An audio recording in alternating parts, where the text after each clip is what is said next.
I don't think they will bottle this one. But if they did, if they really be amazing. I mean, this would be the biggest Spursiness of all time. Martin, you've put one together, or we're not doing that? I'm not interested in it. I think we might be shaking hands on this one as well, Dan.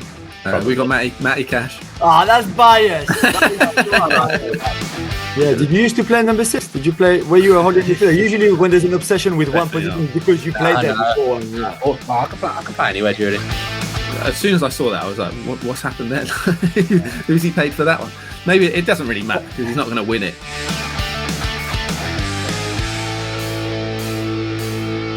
Hello, welcome back to the Edge of the Box podcast, a podcast by WhoScored.com in association with Bet Victor. I'm your host, Dan Bardell, joined by WhoScored's very own Martin Laurence, and we've got Julien Laurnes along for the ride again as well. Julien, follow me back on social media. What a journey we've been on. It's the best thing I've done this month, maybe even this year in 2022. I mean, your account, Twitter and Instagram, because I follow you on Instagram as well now. Wow, look at it's that. just fascinating. I mean, there's you and then not really sure who can say they're better than you on social media. I'm a fascinating and deep character on social media. You okay, Martin? Been following me for a while. You know all about my content. Yeah, to be honest, I'm not sure if I follow you on Instagram, to be honest. I didn't even know you had an Instagram. Oh, I'm on Instagram under a weird account, but let's not go into that. That sounds dodgy. It's not dodgy. Made any transition. That really helps Rollo, I imagine. Yeah. He doesn't need to grab the sound effect now because he can use the sound effect. We're going to start then with the Who Scored Premier League Team of the Season. Then Julien and myself are going to try and argue against it, I suspect. Martin, who have Who Scored gone for with the algorithm? So the goalkeeper spot has actually chopped and changed a fair bit over the course of the season. It was Ramsdale for quite a long time at the start of the season. Then Jose Sarr overtook him. So 2 new signings, but they've both tailed off quite dramatically, sort of second half of the season. It's actually Alisson now, sort of out of nowhere, really. Not out of nowhere in the fact that he wasn't good all season, but like he's climbed the rankings quite substantially, particularly this year. He's got 20 clean sheets, which you can't really argue with, in 35 appearances. That's the same as Ederson, but from one fewer appearance. He's also got the 3rd best save success rate in the league at 73.5%. The right back, pretty obvious. Trent Alexander-Arnold, 12 assists from the 2nd most key passes in the league. The centre-back pairing is the Liverpool centre-back pairing. It's actually Joel Matip, who has a higher rating in our system than Virgil van Dijk. He's got 3 goals, 2 crucial ones in recent weeks as well. He's got the 3rd best tackle completion rate. Couldn't end the season without mentioning tackle completion rate. Or that's of centre-backs to attempt 50 or more. Virgil van Dijk, no player has been involved in more clean sheets than him. 21 clean sheets for Van Dijk. Most forward passes in the league. Most people would have him as the nailed-on one, I guess, and maybe Matip up for debate. But yeah, it's Matip who's got the higher rating from us this season. Again, left-back, pretty straightforward. João Cancelo, he's in the team of the week every other week, if not more than that for us. He's made the most passes in total in the league this season and the most passes in the opposition half. Just shows the impact that he has for this side in the sort of attacking third. He's also made the most tackles and had the most shots for Man City this season. Registered 7 assists, incredible season from João Cancelo. The midfield 3 is all Man City. Rodri sort of anchoring that midfield. He's actually got 6 goals. It's twice as many as Jack Grealish this season. He's one possession in the midfield third the most times all season, and he's fifth in the attacking third. So again, shows how much he's getting up the pitch. And City obviously camped in the opposition half most of the time, but he's just so effective at breaking up play. De Bruyne obviously completes the midfield, 15 goals, 7 assists, most key passes per 90 by an absolute mile. And he's won the possession the most times in the attacking third, so his work rate is phenomenal as well.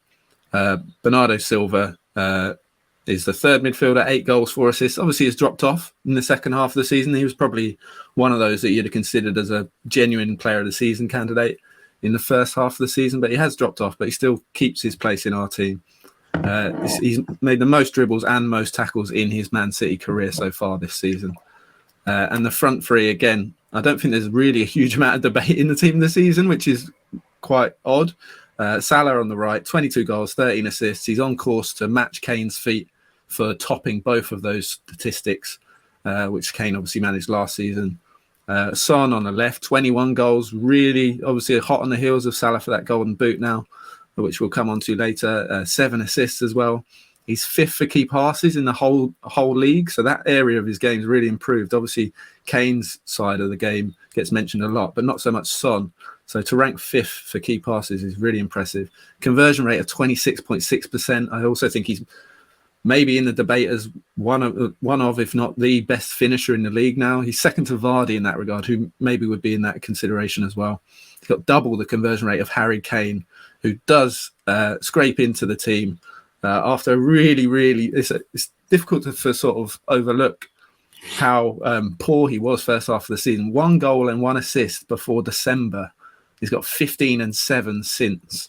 The only player to have a direct hand in more goals in that time is Heung-min Son. So that partnership for Tottenham, pretty impressive. So yeah, the team, I'm confident you'll struggle to argue with it. Alisson, Trent, Matip, Van Dijk, Cancelo, Rodri, Bernardo, De Bruyne, Salah, Son and Kane is our team of the season. Only one I would argue with is Kane. I can't get past that start of the season, but then there isn't an obvious striker to come in and replace him. Exactly, that's the thing. Yeah, Mane as a false number 9 or number 9, like he's been playing, recently. Yeah, I mean, I may be remembering this wrong, but I feel like Liverpool fans were a little bit anti-Mane for the first half of the season. And when Diaz came in, it was like Diaz is going to come in and replace him. Mane is going to be phased out of the team. And then obviously he's gone on and played centre forward for the second half of the season and been really good. So I feel like I can't have him in because I feel like he's only had a good second half of the season. Does that make sense?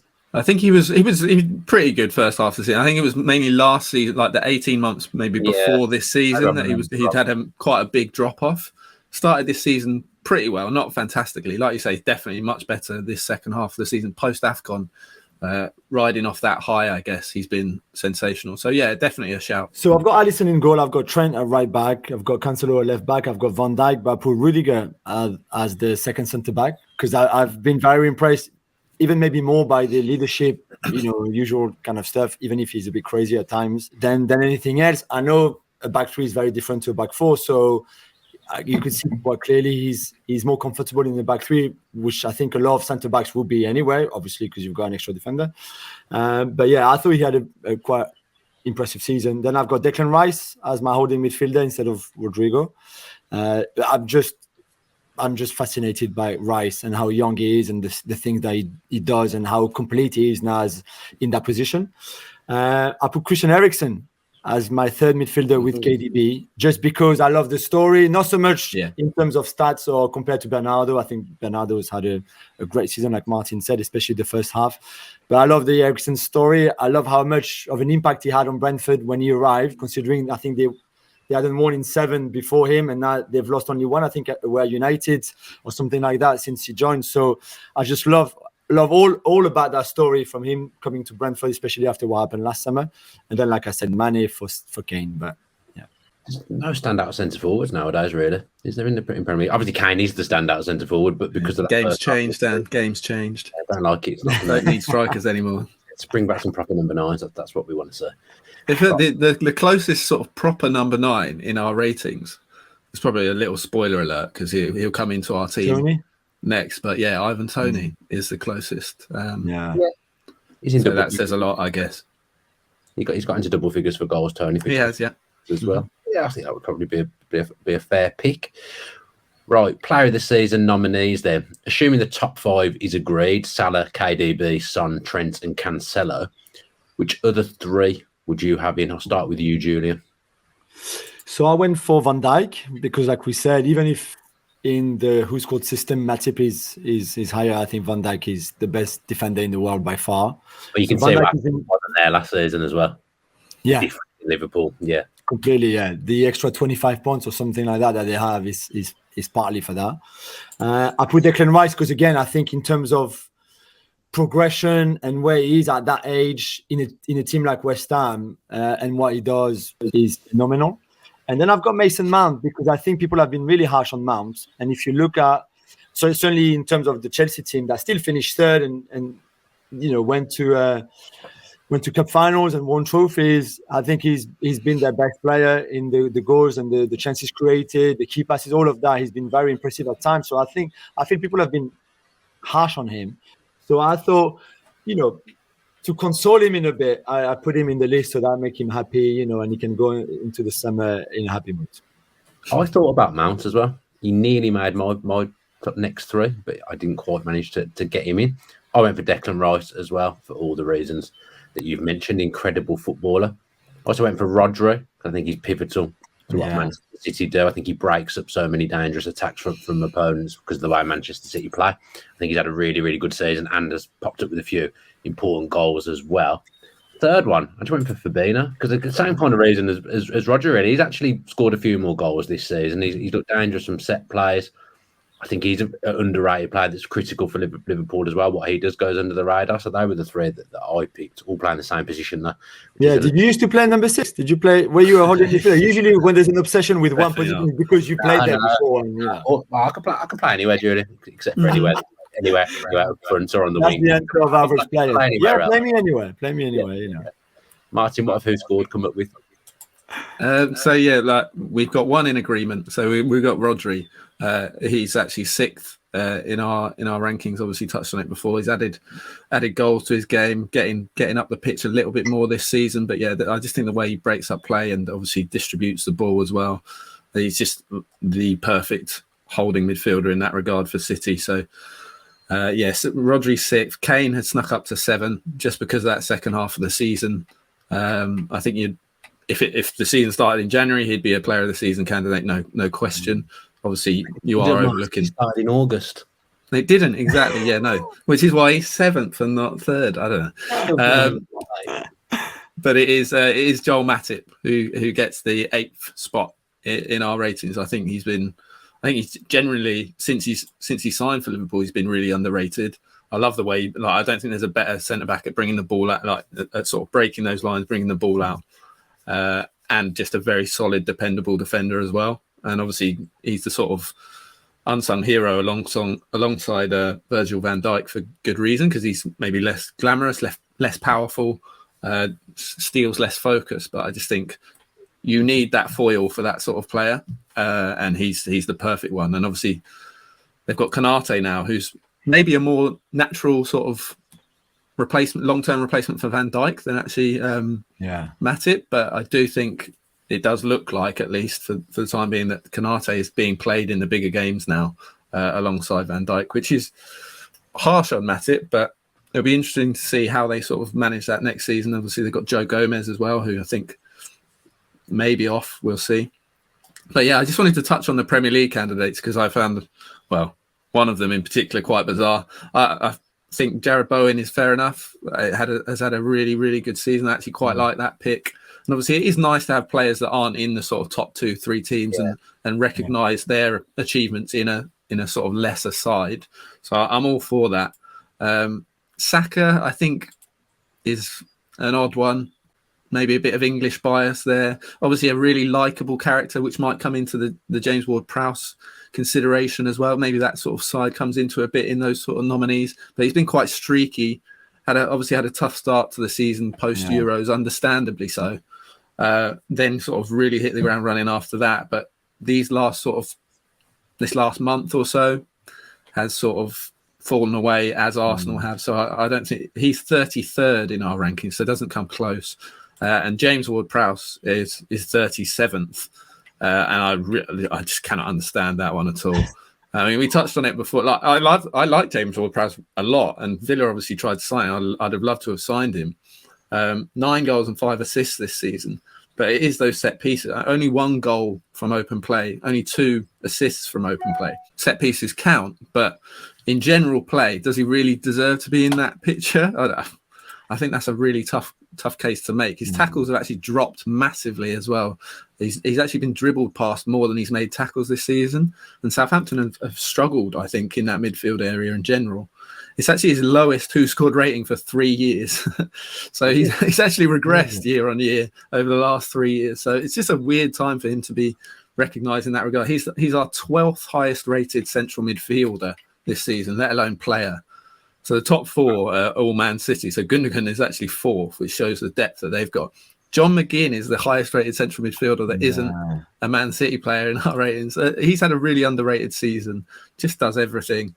The other players ahead of him, Højbjerg, Gallagher, Thiago, Rice, Kovacic, Basuma, all ahead of Ward-Prowse in our ratings. So, yeah, just as soon as I saw that, I was like, what's happened there? Who's he paid for that one? Maybe it doesn't really matter because he's not going to win it, but just wanted to flag how. But it's still a reward for your season. So I think if you were, if you're a player, exactly, and you see that, you're like, well, like you know, you work hard, you play well, you try your best to be able to be even just in that list, in the finalists. I think particularly Rice and Rodri, who played the same position, and I mean, I think Rice come second or third in the Football Writers Player of the Year. Third. So to not be in the 8 nominees for, I know it's crazy. It is curious, actually. Yeah, I mean, some of the people voting for that, they must have only watched Match of the Day, then they're just in Ward-Prowse's free kick. Very underwhelming. I'm really surprised. I'm surprised at that myself. I haven't watched loads of Southampton, but I'm surprised at those numbers from Ward-Prowse, certainly. I'm excited for this next bit now. We've got not the top 4 team of the season. That had to be explained to me properly before we get there, because I got of the stick with it. Right, who scored team? Actually, let's do it a different way. What formation have you both gone for? If we've all gone for the same, this will work out. 4-3-3 for me. Yeah, 4-3-3. So we can do it one player at a time. A goalkeeper then. Who scored statistical goalkeeper? I think I know who it is because you've kind of touched on him already. Probably the same as the goalkeeper I've gone for that I didn't want to go for but couldn't think of anyone else. Who is it, Martin? It isn't anyone that I've mentioned so far. So it has chopped and changed so much in that extent, and those two. So obviously Ramsdale and Sarr have dropped off to such a degree that it's actually David Raya of Brentford. That's who I think. I decided that he hadn't played enough games. Yeah, but I think a lot has been made, and rightly so, a lot has been made of Eriksen's impact. But in that, sort of Raya's absence from the team and his comeback has really, really been overlooked. So I looked at his sort of their without record, with and without Raya, 21% win rate without him in 14 games, doubles to 43.5 with him in 23 games. Their loss rate doubles as well when he's not playing, and they concede almost twice as many goals. So he's had an absolutely massive impact on their season, because they looked like they were heading down the slippery slope before Eriksen came in. But like I said, he has sort of overshadowed Raya's impact in that overhaul of their sort of season. So yeah, he's come in, and I'm happy with that. I'm having him as well. If you're happy, you just changed your. That was not on your list.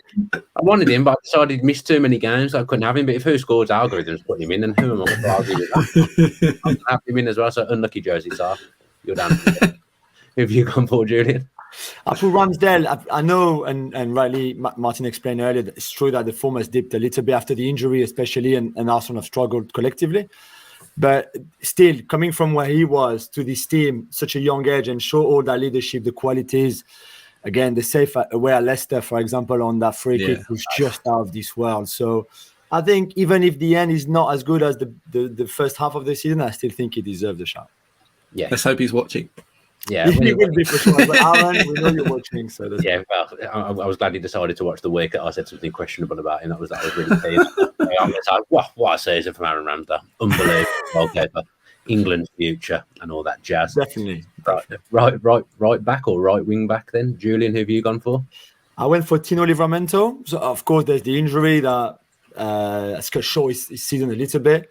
But I was, again, very impressed for someone where he was, imagine last season, someone who was discovering that league to have such an impact, even if at times he was playing as a wing back. I think he's very, very impressive.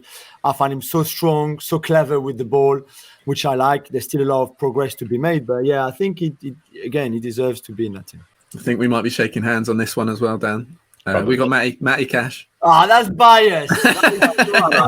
What a season. You can't argue. He's been Villa's player of the year. You can't argue that. Villa's supporters player of the season, I would imagine, by quite a distance. I don't think there were a huge amount of candidates for it, which probably says a lot about Villa's season. But he has come on a great deal in both aspects of the game, like in the defensive and the attacking side of the game, I think, this season. Certainly the defence, actually, arguably more than the attack side. I think certainly in the box, sort of last-ditch blocks, tackles, he's been outstanding. So yeah, it's Matty Cash for us, but it is a close run thing. There are quite a few fullbacks who are sort of very close in our ratings, but Matty Cash just edges it. Yeah, becoming an international footballer as well, hasn't he? For Poland, Yeah. very likeable character. Polish Cafu, yeah. True. Yeah, he's had a great season. Matty Cash, really good fullback, and Villa's right back for a number of years. Centre back pairing, I had one that I thought was a no-brainer, and then I'm not convinced myself by who I picked to partner him. So right centre back, I've gone for Pontus Jansson. I just couldn't. Yeah. I just think he's led Brentford to a very respectable finish. Sorry, and he's the captain. He's been, when Brentford have been good, he's been good. I was never convinced he was a Premier League player when he was playing in the Championship. He's made the step up. He's done very well for them. So I've gone for him alongside Gabriel for Arsenal, who I think when he's not there for Arsenal, you really notice a difference to their defence. So yeah, that's my centre back pairing. Julien, who have you gone for? So I went for Dan Burn because I was very impressed with what he did at Newcastle, and I thought he was very good at Brighton before. Yeah, that's a fair pick.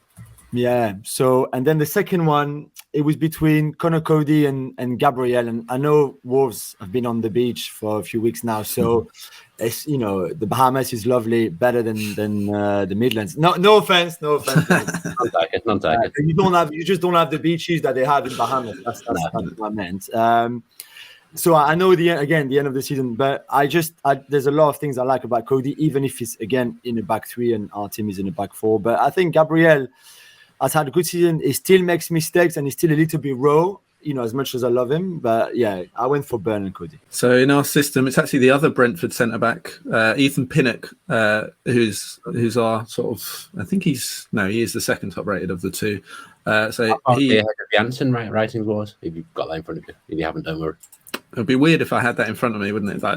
I'd randomly got Pontus Jansson. I thought you'd have preempted it based on my pick, and then knowing what was coming for you, you all over that. Really, you overestimate me. Then his rating is a fair bit behind. I don't know where he ranks, but a fair bit behind Pinnock's. Right, basically, it's a bad choice. Your choice is a bad choice. But it's okay. We listened to you and we nodded, and I think the viewers will do the same. But no. He passes the eye test, Pontus Jansson. That's what it's all about. The eye test. You like the tattoos. That's what you like. Yeah. No, so we've got Pinnock and partnering him, who gets good ratings from us every season, really. For good reason, I'd say, is James Tarkowski. Just a really solid centre-back, and Burnley, regardless of if they stay up, he's going to be off, and that is a big problem for them. The one thing I would say, actually, though, is Nathan Collins has played really well when he's come in, and he's only 21 as well. So, and they do have a sort of ready-made replacement, but Ben Mee's 48 or something, so they're in a little bit of trouble. So yeah, Tarkowski and Pinnock is the WhoScored pairing. Fair enough. Left back, Cucurella at Brighton. I think outstanding again. I know he's played mostly as a left wing back at times, but he's played as a left centre back too. I think the guy can do everything, despite being 3'5", have funny hair and funny name. I just think he's an amazing talent. Which, for the people who watch La Liga like us as well, it was pretty obvious last season that he was a very good player already, and even before that, when he was at Barcelona in the youth teams and all of that. But to transition almost from a left winger, which it was at time, like certainly at the start of his career, to what Potter has made of him this season, I think is fantastic. He might have maybe, Martin, the most tackles in the league or something like that, or not far. I'm not sure. There's something he's outstanding at. He's really high for key passes from open play. I think he's in the top 10. Oh, yeah, and for passes into the opposition box as well. I think so. He has a real impact. Yeah. He's had a really interesting early start to his career as well. Obviously, he touched on come through at Barcelona, then to go to the anti-Barcelona of Getafe. Yeah. You've just been schooled in two completely different things, like the beauty of the game and then the dark arts of the game. And obviously, brought that together. Obviously, Brighton play a really nice brand of football, so that's sort of taught him really well, I think. And if it was me picking the team, I would go for him. But the WhoScored team. Is actually, we talked about him last week. It's Ryan Aït-Nouri, who's had a really good season as well. But yeah, it's a close one between those two. Now I assume we've all got the same holding midfielder, Declan Rice. Yes, yeah. Well, this podcast and last podcast, we waxed lyrical about him as well. Martin, WhoScored gone for in front of him in the midfield? The 2 8s. So one of them is John McGinn. Touched him in earlier. He's our fifth highest rated central midfielder this season. Like I said, he can just do everything really. He's like any team would the fans are going to buy it. Like would love to have him just because he's just everywhere. I think he's sort of controlled his game a little bit more this season. Like before that, he's a bit bull in a china shop, and he still is from time to time. I missed the bull in the china shop. Yeah, I think he looks more measured this season. His passing's probably improved because everything's a little bit less hectic. But he's second for tackles. He's one of only 2 players with 100 or more tackles this season. So that's gone up. Like that defensive side of his game's gone up massively. He's been really unlucky not to have more goals. He's got even last night that save from Nick Pope was outrageous. Like a few saves from Nick Pope last night were outrageous, but he's got such a good technique on him in terms of his long shooting, particularly his volleying. So yeah, we got John McGinn, who I think's had an underrated season. And then the other one, another player. I think you see this with a lot of players. The elite players sort of can string together a whole season or much of a season. Younger players mainly struggle, and that's been the case for Conor Gallagher. But his sort of first half of the season has sort of just about kept him in our team. So that's our midfield 3 of Gallagher, Rice and McGinn. Good all British midfield. Yeah, I love that. Mine's all British too, but take out McGinn for Jacob Ramsey, who we covered last week, because obviously Julien wanted him to be the young player of the year. So I've gone for Jacob Ramsey over McGinn. Just a real breakout season for him. Scored 6 goals. I just think the way he carried the ball again last night, he's close control and running with the ball at pace is incredible, actually, and he's only going to get better. So I think for a breakthrough season point of view, I'll put Ramsey in there with Gallagher, with Rice behind. Julien? So I've got Rice. Yeah, I went for McGinn simply because it can't be the Jacob Ramsey show every week. I thought so. This time it was another Aston Villa player. So I love John McGinn. And then my third one is Martin Odegaard, because I think he's among the players who created the most chances since November or something like that, after he settled down properly. And I think even if, again, like Arsenal, his form has dipped a little bit towards the end, I just love watching play. I think that intelligence, the awareness around him of space and movement and everything is just pretty incredible. So yeah, I went for him because, as you know, Dan, if you're 5th, that means you're not in the top 4, which then you can be in the team. Because clearly you had interrogations about can Arsenal players be in the team. So it's You know what though? If a miracle happens and Arsenal finish top 4 and Spurs finish 5th, we'll be out of date next week. That was what I wanted clarification on. Fair enough. 4th isn't mathematically decided, so I was just clarifying. But you did say, can we have Arsenal and Man United players? I mean, I don't know why I was asking for Man U players. Anywhere near getting into and just I was just clarifying the point. I think the viewers will know what I was getting at. Let's hope so. Front 3, then, like we said earlier, trying to pick a striker, absolutely impossible. What have WhoScored gone with for the front 3? Well, the striker, obviously, we mentioned him. It's Ivan Toney in our system. Like you say, he's hit double figures for goals. Again, he's been patchy, decent start, and then obviously has got much better since Eriksen arrived. But his hold-up play and his general link-up play is really, really strong. He's an intelligent player as well as a sort of target man. So he's got a bit of both about him. There's room for improvement, but yeah, he leads the line for us. The right wing, I would imagine we've maybe all got the same. Jared Bowen, double figures for goals and assists. No, we haven't all got the same. Jared Bowen doesn't make the team. No, he does. He doesn't. On the left, on the other side, where he's never played. I know, but it doesn't matter. I wanted him and Saka, so something has to give. Saka on the left. Saka on the left, I reckon. Okay, in that case, he's played there. Bowen doesn't play. Yeah, true. Bowen's all left foot, isn't he? He's just cut inside, man. No, he's very both. I think Bowen's very both footed. I can never work out what foot Bowen is when he plays. He's left footed. I bet if you went on Football Manager, he'd be proficient with both feet, Martin. Okay, if you say so. But yeah, no. So we got Bowen on the right, where he should be. Ivan Toney up front, and we've got Alan St. Maximan on the left. I love Alan St. Maximan. I love that. I love watching him play. He's just it's complete maverick, and obviously he carried Newcastle for quite a long time. Obviously they've got a lot more star quality now around him, particularly in Guimaraes. But yeah, he's just a great player to watch. He can be inconsistent, but when he's on it, he's just unreal. I'd love how the algorithms come up with that one. Do you get points for pointless step overs? The thing is, Alan St. Maximan. he might not have the same end product, but he's a threat in pretty much every single game. Whereas Saka can blow hot and cold, in my opinion. Oh, so the end product isn't always there, but I'm not sure I agree with that. I'd rather watch St. Maximin. Yeah, you'd rather watch. I wouldn't rather have him, but I'd rather watch him. Yeah, wouldn't have come up with St. Maximin. A lot, well, yeah, a huge amount of dribbles, which helps, and his chance creation is better than people would expect. And like I said, he's a live wire every single game. One of the last players that any defender will want to face in the Premier League is Alan St. Maximin. Julian, who have you gone for in your front row? So I went for Bowen and Saka on both wings, and they can rotate, and one goes on the right and one on the left. So Martin is happy that they all have a go, on the right hand side. Rigid as Martin. And then my centre forward is, after a lot of thought and time and debate, internal debates, I went for Cristiano. One, because I don't want to get abused, and you can get the abuse, you too. And we can always debate how good he's been collectively for the team and the lack of running and pressing, of course. But I still think in terms of finishing, this is the greatest finisher of all time in the game. And for him to come back at his age in the Premier League and still score that many goals, some really important ones, the hat tricks, etc., I still think is an incredible achievement in a team with, well, I was going to say no managers, managers, but not really managers, if you see what I mean. So, yeah, I think he deserves a shot, and I put him in the team. I mean, they'd be in a relegation dogfight without Cristiano. Potentially, so probably a fair victory. I couldn't disagree more with that. But no.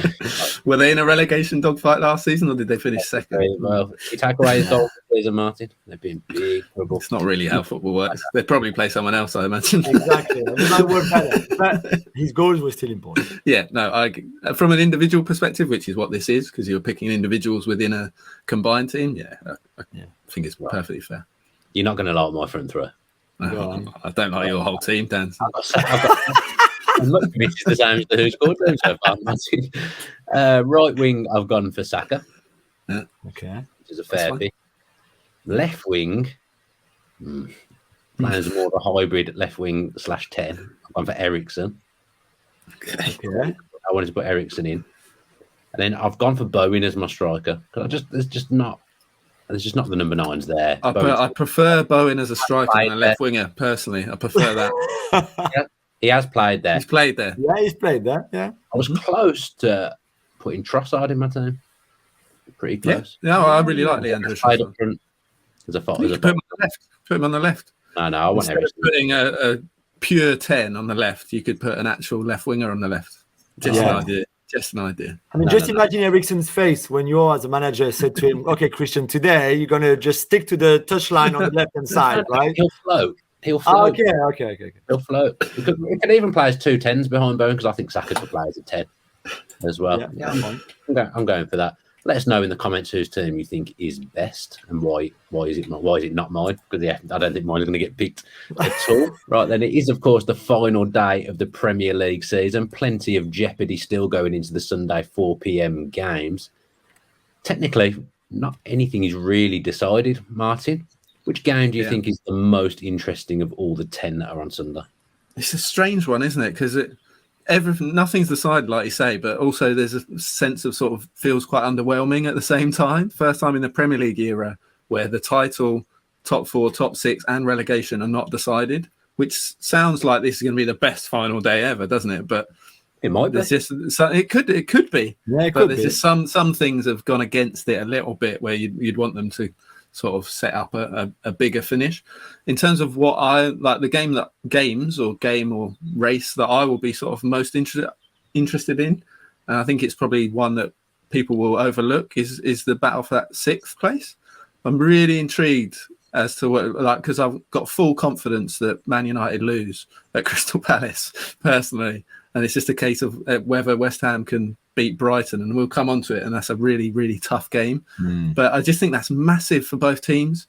Like, if Man United finish in the Conference League, that does affect their ability to pull in players, and same for West Ham, almost on the flip side. If they finish Europa League, maybe Declan Rice stays, and if they finish Conference League, maybe he doesn't. So I think that's while the Europa League isn't obviously the biggest, it's probably the smallest of the 4 things that need to be decided.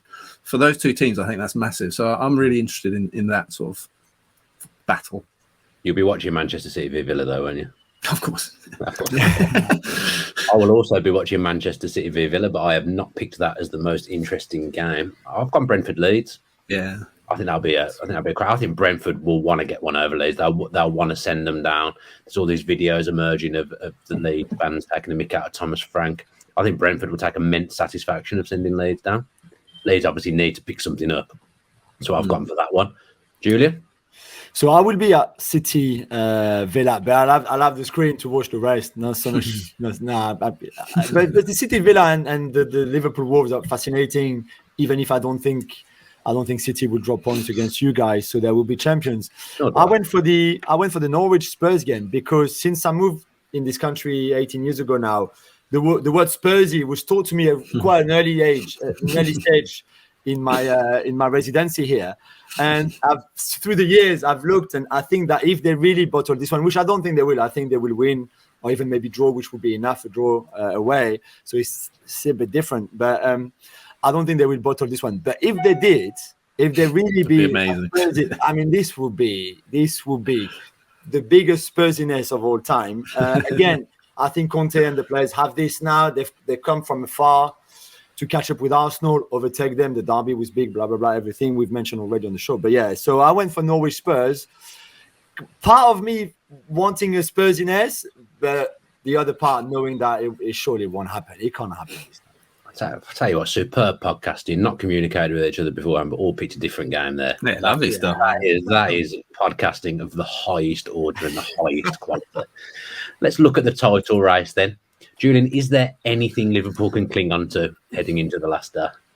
Yeah, no, there always is. I think Villa, as they show against Liverpool, for example, certainly at the start of the game, even if that was at Villa Park, can cause problem if you play with a lot of intensity. And I think, well, I mean, you don't have to go at City and leave a lot of space. You can play with a high intensity, but keeping your block really tight and cause them problems like that because they will have nowhere to go.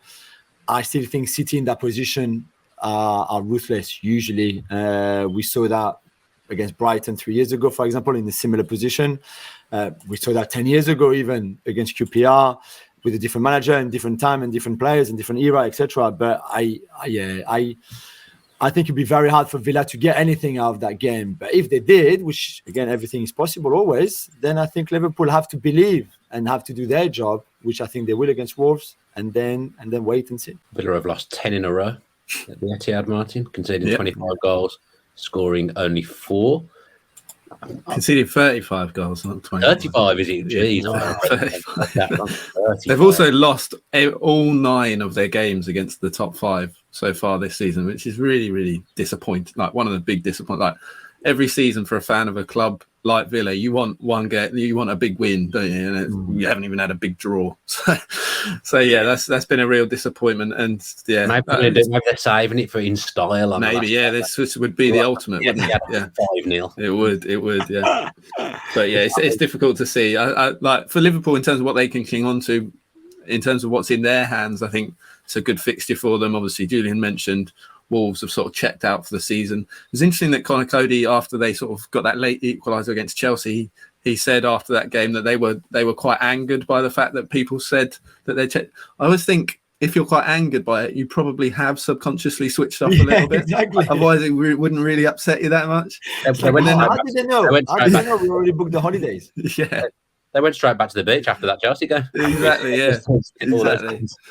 So yeah, I think they're 6 without a win, which is only Watford are on a longer sort of winless streak. So it's a pretty good game for Liverpool. They've won 10 in a row in the league, I think, against Wolves as well. So pretty good game for them, but it's not a good game for them at the Etihad, I don't think, as much as I'd love an upset. Liverpool fans, I'm sorry. It's not happening. I just don't see it happening. So, are we all predicting Manchester City to win the league then? Yes. Yeah. Not such good podcasting. That one. No one can with any crazy shouts there. Top 4 then. I feel like this one may go the same way. Arsenal. Any hope at all, Julien? Just give them something. No, I think if if Spurs had to win, so a draw would not be enough for Spurs to clinch that fourth place, then maybe pressure, we could say, pressure, playing against a low block. We saw against Burnley that they really struggle at times, that kind of stuff. But now even a draw is enough. So I think Arsenal had their chance, and lack of experience probably struggled with the pressure for sure, both against Newcastle and against Spurs. And even before that, I guess to a certain extent, Southampton, Brighton, those defeats costly. But yeah, I don't think this one will happen. So Spurs 4th and Arsenal 5th. Arsenal players slumped on the floor after the Newcastle game midweek, Martin. Yeah, I think the only plus is that Everton may still be drunk, so that's probably probably a plus point for Arsenal. But even their record against Everton's poor. They've lost their last 3 in the league against Everton, only won 1 of the last 6. So in that respect, it doesn't look like a great fixture. The win last night for Everton is probably a really good thing for Arsenal. Definitely. So that's a plus. Tottenham's record at Carrow Road is actually quite bad.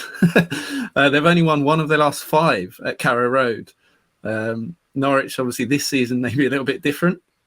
It's a nice story for us, at least, Dan, that the first meeting that we ever had about Edge of the Box, meeting was a the first night out that we ever had, Tottenham Norwich was on the TV in the cup, and it was the game that Eric Dyer went into the stands after they lost the penalty shootout. So maybe we're going to come around full circle, and like Julien says, Tottenham are going to go ultimate Spursy, but I can't see it. Tottenham for 4th. Yeah. No, not happening. Spurs 4th. Congratulations, Antonio Conte. You've done a fantastic job there. Top 6 we've kind of already covered. You think it's going to be West Ham, Martin? Yes, I'm going to go with yes. I think Man United will lose. They could even draw, and if West Ham win, then obviously it's West Ham because they've got the better goal difference, I believe. Man U have lost 5 in a row away from home. Conceded 5 more goals over the last 6 away games than any other team. 18 goals over the last 6 away games. On the flip side, Palace are unbeaten in 5 at home. They've kept 4 clean sheets in a row at home, including against Man City and Arsenal. So I've got full confidence that Palace will get some sort of result against Man U. It's just that West Ham Brighton game. It's a really, really tough fixture. Bizarrely, the last 6 meetings between them have all ended in draws, which wouldn't be enough for West Ham. I think it does show that the two teams are quite similar in terms of quality at times. The plus for West Ham, Brighton are poor at home, 4th worst at home record, I should say, this season. But they've only lost 1 of their last 8, and that was against Man City. So it's a really, really tough game. They've obviously got a lot more to play for. So I'm gonna sort of bank on that and say West Ham maybe edge it. And yeah, if they get 6th, I think that's huge. So yeah, I'm going to go West Ham. They want to be back in the Europa League and go one better next season and get exactly. Yeah. I think knowing that they can go the distance is quite a big thing. Yeah. So they'll go into it thinking, we can definitely win this thing. Yeah. United have a goal difference of +1, which I found ridiculous. Like +1 after 37 games in the Premier League with the squad that they have is just mental. And I think just for that, they don't deserve to be in the top 6. This is so bad. This is a team that is maybe 14 that you can expect. Okay, they've scored a few. They conceded a lot as well. So okay, +1. But +1 when you're 6th right now in the Premier League with the players that you have is ridiculous. Yeah, we've said it before that it was going to be. We've said it before that Man United being sort of in the European place is actually quite embarrassing for the rest of the league. They've been that bad. It is. They finished top 6 DMA football. And Eric Ten Hag will be at the game at Crystal Palace. I mean, imagine he sat there and they lose like 3-0 or 4-0 like they did at Brighton. And the camera would be on him the whole time, obviously, you can imagine. Yeah. It would just be lovely to see his face and go like, I might still have time to... Crystal Palace, apart from the hardest places to go, Man U have got 0 backburn. So Crystal Palace will turn Man U over. I've very little doubt in that. And I do think West Ham will go to Brighton and get that win to end the season. Martin Noble will probably come on to see the game out for the last 10, 15 minutes as well. Yeah. Relegation then. Who do we think is going down? Julien, I'll come to you. Everton now obviously safe after their Thursday night heroics. Will it be Burnley or will it be Leeds that drop? I don't really have a preference. I mean, I guess Leeds maybe. I just liked a lot what Bielsa did, and maybe it was the right call to sack him. Maybe not. We will never know, of course. don't have a problem with Jesse Marsch. I still think it's very early to judge him after what he did, and he needs a bit more time. I was not impressed at all by what he did at Leipzig, but this is a very different environment and a different story. I think Burnley, first of all, playing at home is a huge advantage in a game like this, and also the fact that they're 1 point ahead. And for Leeds to go away to Brentford when, as we said, Brentford have been so good lately, I struggle for Leeds. Unfortunately, Leeds fans, I'm sorry, but I think you'd be the one to go down. Brentford are going to be up for that, as I mentioned earlier, Martin. And Leeds, if you're a Leeds fan, you've waited so long to get back into the Premier League. You finished comfortable in the Premier League last season. You'll just be thinking, how has this happened? How are we in this position? A lot of people would have said that will come. It usually does under Marcelo Bielsa. There comes to a point where things just fall off a cliff a little bit and it gets a bit too chaotic, and that's certainly what happened. Like Julien says, I think it's early to judge Marsch. I think he's done a decent job. If you look at their last 9 games, they've only lost to City, Chelsea and Arsenal. So the games that you would expect them to lose, they've lost. And the games where maybe it's up in the air, they've got a result of some kind. So personally, I think Leeds may well get a point. It's just a case of whether, obviously, they'd need Burnley to lose to Newcastle, which I could definitely see. I think Newcastle will be riding on a bit of a high. Obviously, they're not at home and they're nowhere near as good away from home recently. But I think the manner of that performance against Arsenal, where they actually played, a lot has been made of obviously Newcastle getting results, but they have been a counter-attacking team, defended very well. But they played against Arsenal and they played really well. So they'll look to carry that into this game against Burnley, who will probably sit like they had 6 defenders on the pitch against Aston Villa. You can kind of understand why, but yeah, I might lean towards Leeds staying up in this one. I personally think they can get a point at Brentford, and that might be enough. It's really, really tight, isn't it? Like, incredibly hard to call. I think that point for Burnley last night at Villa Park was massive, because I think Burnley will lose at the weekend. I think that point will be the most crucial thing that could happen to Burnley. That Nick Pope save against the Traore header, the Nick Pope save. Yeah. I just think that's enough for them to finish.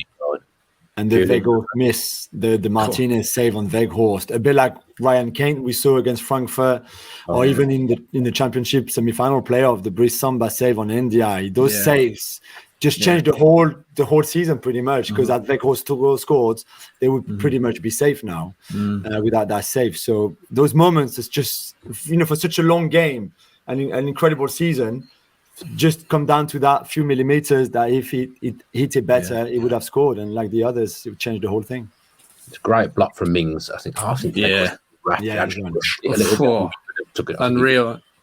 Great block though. And Mings gets dogs abuse from Leeds as well. We get dogs abuse from a lot of teams, but from Leeds in particular, he could have kept them up. So if he does, they need to send him a thank you card. That's for sure.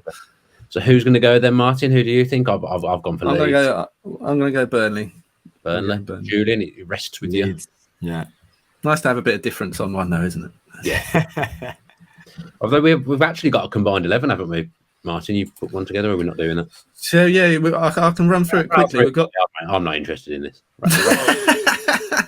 We've got a sort of relegated / relegation candidates combined 11. It was going to be a combined 11 of the 3 teams that could have gone down, but Everton are now safe. So we've included Norwich and Watford. No point including Norwich, to be honest, because there's no players from Norwich in there, as you might expect. But no Billy Gilmore, no.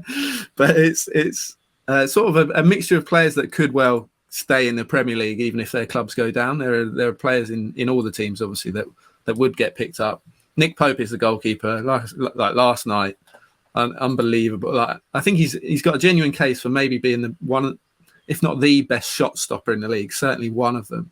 His all-round game maybe isn't the modern goalkeeper, but an incredible shot stopper. Like, he just has those games where once he makes 2 or 3 saves, he's going to make 8 or 9. Like, he just has a sort of confidence about him. So it's Pope in goal. The back 4 of Dallas, Collins, as we mentioned, and Tarkowski is the pairing. I think Collins could be a good pickup if Burnley do go down. Hassan Kamara is the left back. He got Watford's player of the season, having joined in January. Got Watford's player of the season. Has had a good impact with very little reward from Watford's side, but he's been proved to be a good signing. The midfield three is Sissoko, Brownhill, friend of the show, Josh Brownhill, better than Thiago, and Calvin Phillips is at the anchor of that. He'll be one that will be very in demand, obviously. He has actually, I know he's been injured for a lot of it, but start of the season he was pretty poor. Like a lot of England players, had a bit of a hangover from the Euros. Played the first sort of dozen games, I think, and was quite poor. And obviously hasn't had a huge impact since he's returned. So his rating's actually quite poor, but still gets himself into this team, which says a lot about the competition. But yeah, he'll be the big one, I think. If Leeds do go down, who's going to get Calvin Phillips will be the big sort of transfer of the summer in terms of those relegated teams. And then the front three, Rafinha, I think, would be off to Barcelona, potentially. Dwight McNeil, who we mentioned last week, on the left, and then Emmanuel Dennis up front. So a team that could probably finish about 15th. I think that team will go down. You think they go down as well? Yeah, I had Maxwell Cornet in my team ahead of McNeil, simply for the goals. I think he scores 9 or something like that. And I was very impressed at times with his impact, especially he had that, we mentioned it before, 6 or 8 weeks where it was incredible. Like everything he was hitting was going in and kind of stuff. And then I put Meslier in goal simply because he's French, and I have to have a French guy in the team, otherwise. Can't have an 11 with no Frenchman. Exactly. Yeah. Thank you very much. And we got also, Sissoko. Yeah, you have Sissoko. I think Meslier is amazing. It's just that it's open doors, defensively for the so the guy can make 7 saves. On a hide into nothing, Yeah. So, but for the rest, I'm in complete agreement. We've got a bet boost then for everything that's going on the final day, Martin. Yeah, so obviously I didn't know what you guys were going to predict, so I could only really do it based on WhoScored's predictions. So there's one difference to you guys. What we have included, we tacked on, is the Golden Boot. And it's obviously between Salah and Son. Son up against Norwich. You'd have to fancy him to score. Salah. How many does he need? Or one to tie. I'm not sure. Does it go to the most assists if it's a tie? Because if it did, that would be Salah. I should have. It should be without pens, no? Then I would say that. And that would be Son. It won't be that, but that's what he should be. Yeah, it should be. But yeah, so Son, you could easily see him getting 2, couldn't you, to be honest, at Norwich. Salah will want to play for sure. Will definitely want to play for that reason, but is a doubt. So up in the air whether he starts. I think he probably will, but a tougher game in general against a Wolves side who might have checked out a bit, but they are still quite hard to break down. So we're gone for Son just to boost that price a little bit. So what we've got is Man City to win the league, Tottenham to finish 4th, West Ham to finish 6th. So we've got Burnley to go down and Son to get the golden boot. The price was around the 30-1 mark on that accumulator. We haven't got the boost in yet, unfortunately, to plug, but we will get a boost on that. Hopefully we'll get up somewhere towards 40-1. Fingers crossed, if BetVictor are being particularly generous. So that's nice. Hopefully, guys. You do a few different combinations. Obviously, gamble responsibly. I think you do a few different combinations there because there's a few things that I think will definitely happen in there, and you'd still get good odds. For myself. Yeah. But I think it'd be that's a nice bet to get involved in, like just everything that can happen on the final day. Like Dan says, obviously, do gamble responsibly and only bet what you can afford to lose. Lovely. And we've also got Pick 6, our favourite segment. We have got Pick 6. Let's finish on a high after last week's 1 out of 6. Right. We all agreed last week and it went to absolute pot. So proves how hard football is to predict. But there you go. It really is. I'll run through what it is again. So Pick 6, you have to pick 6 outcomes from the weekend on specific markets that BetVictor select. It's free to play, but you do obviously have to be 18 or over. The winner wins £1,000. So the matches this week will start with Arsenal against Everton, and the market is the match result. So home, draw, or away win. I'm backing Arsenal to win. I just think Everton, just party mode. I think there's not a lot to play for. I think Arsenal will probably get the job done. Too little, too late, I think. I agree. Yeah, go on then. Okay, Arsenal to win. Brentford Leeds. Again, match result. This is obviously a tough one. So tough. Brentford. We'll go draw, sorry. So up to you, Julien. I would have said Brentford as well. Okay, Brentford it is. Burnley Newcastle again, match result. Again, tough one. I'm going Newcastle. Dan, you said Leeds and Burnley both to lose, didn't you? So Yeah. say Newcastle. Yeah. Yeah. Burnley. Yeah. I agree. Okay, Newcastle to win. Liverpool, Wolves, both teams to score. Yes or no? No. No. Yeah, I'm up for that. Total goals in Norwich, Tottenham: 0-1, 2-3, 4-6, or 7+. 4-6. 4-6. I was going to say 2-3. Not sure. 4-6. I think if Spurs go a couple up, they'll just run riot. I think Spurs will get 3. Norwich fans are upset. It could be a bit of a poisonous atmosphere there. Yeah, I think Spurs will get 3. It's just a case of whether Norwich score. Let's say I'm going to go. They will. I'm going to say they will. I'm going to go 4-6. Sorry, Julien. Okay, I go with you. And then Man City Villa is over under 3.5. You know, once City are 4-0 up against you guys, I can see Villa then scoring almost them saying, okay, I'm kidding. I think it might be relatively tight. I think it might end like 2-0 maybe. I personally don't think Villa will score. If you're going off last season, Villa kept it very tight for 70 minutes, I think, and then Rodri scored that ridiculous goal that should have been given off. Rodri's always good against us, isn't he? Yeah. He's good in most games, but he scored a couple against Villa. Yeah, I'd say under 3.5. Okay, under 3.5. Yeah. Okay, so we've got Arsenal to win, Brentford to win, Newcastle to win. Both teams to score no in Liverpool Wolves, 4-6 goals in Norwich Tottenham, and under 3.5 goals in Man City Villa. So if you get all your predictions in, like I said, free to play, £1,000 to the winner. Why wouldn't you? Obviously, if you're gambling this weekend, gamble responsibly, but a nice free to play game to just add a little bit more excitement to this weekend's games. As if there wasn't enough already. Exactly. Some of jeopardy, adding pick 6 into the mix. Exactly. That's the big one, isn't it, really? Yeah. That's the big one. And that's just done for the season. It's been a pleasure to host the Edge of the Box podcast all the way through the season. I think I was ever present as well. 38 games. You missed one, I think. George stepped in for one. He did. I did miss one. I did miss one. I picked myself up and I missed one. So you don't get your perfect appearance record. Nearly. I made more appearances than most, I would say. I was definitely the most consistent through the season. Julian's probably second on the chart now. He probably is. He was on a great run against Leeds. Julian didn't want the season to end. He was on such a good run. I was getting ready for next week and the week after for the Nations League and the week after for the Women's Euros. I was like, give me the dates. Thanks ever so much for tuning in this season and for tuning into this podcast as well. As I say, it has been a pleasure to host. Thanks to Julien and Martin for joining me this week. And even though the season's finished, please do subscribe to Who Scored. Let's get those subscriber numbers up and we will be back next season. And as ever, only one thing left to say. Stay safe.